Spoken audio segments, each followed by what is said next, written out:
One of the most recognized civil rights leaders of our time, Dr. Martin Luther King Jr., marched in our state's capital on this very day in 1964. WDRB's Crystal Goodner shows us how Kentucky joined together to recreate the historic moment.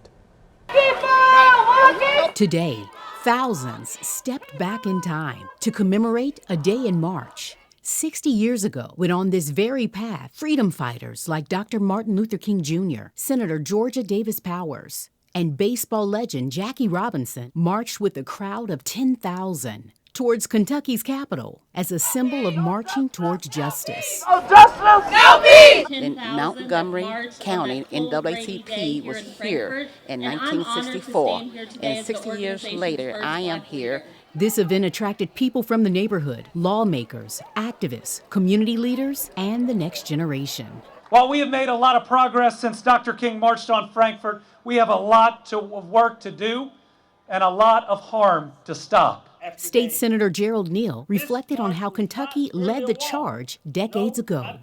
It was a bold declaration that Kentucky, our Commonwealth, was ready to lead the South out of the shadows of segregation and discrimination. And a name known here in Louisville for disrupting injustice, Maddie Jones. She spoke, her voice still strong at 91 years old. What we wanted! When I first came here 60 years ago, I was a young woman.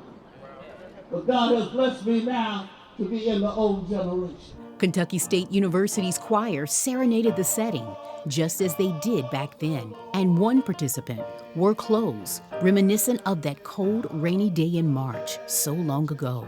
I brought my grandparents with me in my heart and with my clothes to honor them. They were part of the fight back in the day. Diversity reigned supreme with the mantra, "Together we are better." We are! Reported in Frankfort with photojournalist Chad Cantliner, Crystal Goodner, WDRB News.